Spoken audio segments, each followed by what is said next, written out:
अल्लाहुम्मा सल्ली अला मुहम्मद व अला आलि मुहम्मद व बारिक वसल्लिम। अस्सलामु अलैकुम व रहमतुल्लाहि व बरकातहू। मेरे भाइयों, दुनिया में जितने भी इंसान आए, सब इंसानों के साथ परेशानियां भी थीं और गम भी थे। और वो इंसान दुनिया में कैसी कैसी ज़िंदगी गुजार के गए हैं, वो अल्लाह रब्बुल इज़्ज़त ने प्यारे नबी के ज़रिए हम सब को बता दिया है। सारी दुनिया के इंसान तहकीक में लगे हुए हैं कि कैसे कैसे लोग गुज़रे हैं, कैसी कैसी कौमें गुज़री हैं, किन किन इलाकों में गुज़रे हैं।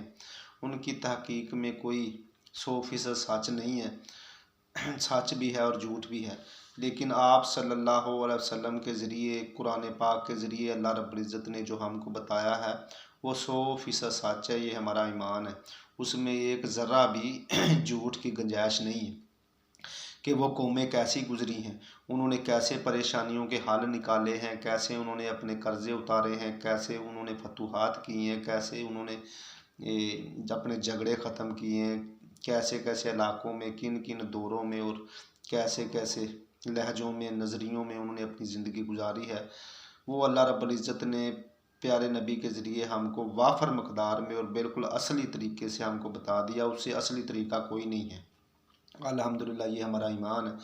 फिर आप सल्लल्लाहु अलैहि वसल्लम की ज़िंदगी में अल्लाह रब्बुल इज़्ज़त ने वो जितनी भी कामयाबियों के तरीके हैं, खुशहालियों के तरीके हैं, तरक्की के तरीके हैं, कर्ज़े उतारने के तरीके हैं, इत्तफ़ाक़, भाईचारा, तलीम, मोहब्बत, सेफ्टी, सिक्योरिटी के जितने भी ईमानदारी के, तजारत के तरीके हैं, सारे निचोड़ के और लुब्बे लबाब निकाल के वो अल्लाह रब्बुल इज़्ज़त ने पूरी इंसानियत का पहले से लेकर और प्यारे नबी तक, फिर प्यारे नबी से क़यामत तक वो निचोड़ के सारा लुब्बे लबाब निकाल के प्यारे नबी सल्लल्लाहु अलैहि वसल्लम को अता फरमा दिया कि ये इंसान है और ये इंसान की शिकस्त है और ये फ़तह है, ये इंसान की हयात है, ये मौत है, ये असल है, ये नकल है।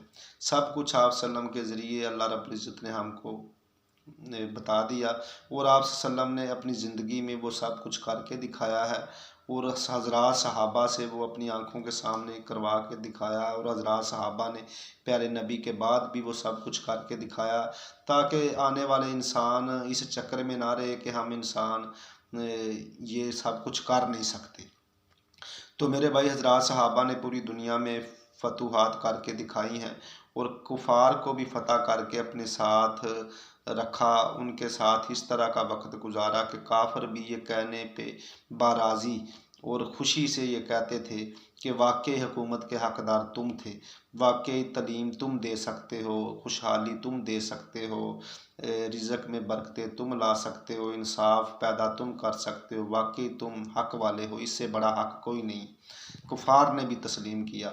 तो मेरे भाई, सारी तरक्की के जितने भी राज हैं, तरक्कियों के, फतूहात के, रिज़्क़ में बरकतों के, कर्ज़े उतारने के, आपस में इत्तफ़ाक़ के और करप्ट निज़ाम को ख़त्म करने के और सुकून वाला निज़ाम पैदा करने के जितने भी असली तरीके हैं, ओरिजिनल और पूरी इंसानियत का लुब्बे लबाब है, वो तो हम मुसलमानों के पास मौजूद है, इस पाकिस्तानी के पास मौजूद है। कुरान की शक्ल में, प्यारे नबी सल्लम की अहादीस और ज़िंदगी की शक्ल में, हज़रात सहाबा की ज़िंदगियों की शक्ल में सारे के सारे असली तरीके हमारे पास मौजूद हैं। इसके बावजूद भी आज ये मुसलमान और पाकिस्तानी कह रहा है कि हमको समझ नहीं आ रही, हमको समझ नहीं आ रही कि ये कर्ज़ा कैसे उतारें और ये कर्ज़ा कैसे चढ़ गया, हमको समझ नहीं आ रही कि हम ये माशी निज़ाम कैसे सीधा करें, हमको समझ नहीं आ रही। और दर बदर जाके काफिरों से ये तरीके सीख रहा है और साथ कह रहा है कि मुझे थोड़ा को नकदी भी दे दो, खर्चा मर्चा भी दे दो, चलो कर्ज़े की सूरत में दे दो, एक की बजाय 2 ले लेना ताकि मैं अपने मुल्क का निज़ाम चलाऊँ और मुझे तरीके भी बताओ निज़ाम चलाने के। कितनी शर्म की बात है।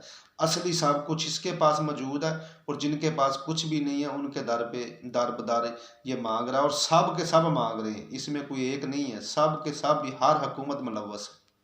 कोई ये दावा ना करे कि मेरे सियासतदान, मेरे हुक्मरान ने ऐसा नहीं किया, सब भी कर रहे हैं जितना किसी का बस चलता है। तो मेरे भाई, इसकी मेन वजह क्या है कि हम इन परेशानियों से क्यों नहीं निकल रहे। हालांकि निकलने के असली तरीके भी हमारे पास मौजूद है। तो इसकी मेन वजह यही है कि हम मुसलमान गैस मार चुके हैं, हम चालाकियाँ कर रहे हैं। वो योम सब्त की तरह ना, जैसे बनी इसराइल योम सब्त वाले दिन ना, हफ्ते वाले दिन वो चालाकियाँ करके मछलियों की दिखाते थे। ये हमारे हुक्मरान भी हमारे साथ चालाकियाँ कर रहे हैं। ये हमारे मीडिया वाले, हमारे बड़े ओहदों वाले, हमारे बड़े वडेरे अदारों वाले हमारे साथ, इस पूरी कौम के साथ चालाकियाँ कर रहे हैं। और पूरी कौम को मीडिया के पीछे और बहस के पीछे लगाया हुआ। 24 घंटे बहस हो रही टीवियों पे, और ये इस बहस के ज़रिए इस मुल्क को तरक्की देना चाह रहे हैं। बहस के ज़रिए कर्जे उतारने चाह रहे हैं, निज़ाम सही नहीं कर रहे। बस बहस हो रही है और सारी अवाम, पूरी पाकिस्तान की अवाम, मर्द औरत नौजवान बूढ़े, जिधर भी देख लें, हर मोड़ पे, हर अदारे में, हर दफ्तर में, हर गली में बहस हो रही है कि मुल्क को कैसे सही करना। तुम्हारा लीडर गलत है, हमारा सही है, तुम्हारा लीडर गलत है, हमारा लीडर सही है। वो बच्चों वाली ये गेम बनाई हुई है, और इस गेम को चलाया हुआ सारा सियासतदानों और मीडिया वालों ने। 24 घंटे देखेंगे आप टीवियों पे बहस हो रही। बहस के ज़रिए ये मुल्क सही कर रहे हैं, निज़ाम की तरफ नहीं आते।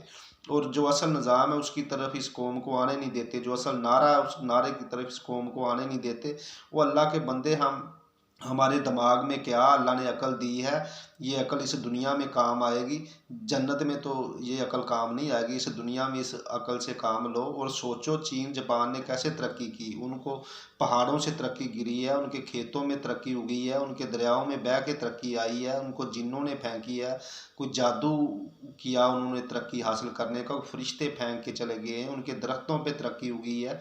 उन्होंने तरक्की कैसे हासिल की है? वो ना अल्लाह को मानते, ना अल्लाह के रसूल को मानते हैं, किसी चीज़ को मानते भी नहीं है। उन्होंने फिर तरक्की कैसे हासिल कर ली है?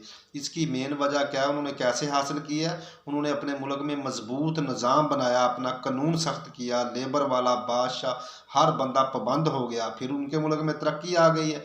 हमारे मुल्क में तरक्की क्यों नहीं आ रही? पैसे वाले लोग और सियासतदान मीडिया वाले तरक्की नहीं ला रहे। इसकी मेन वजह क्या है कि हर वो बंदा जो अय्याशी का आदी बन चुका, जिसको अय्याशियों के नशे लग चुके हैं, वो इस मुल्क में मजबूत निज़ाम नहीं लाएगा।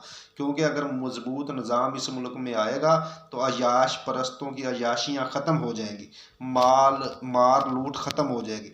इसलिए हमारी कौम को चाहिए जो असल नारा है उसकी तरफ आए। वो क्या है कि हमारे मुल्क का निज़ाम बदला जाए, सख्त और मजबूत निज़ाम इस मुल्क में पैदा किया जाए। इसके अलावा तरक्की का कोई हल नहीं है। यही तरीका हज़रात सहाबा ने आज़माया है। अल्लाहुम्मा सल्ली अला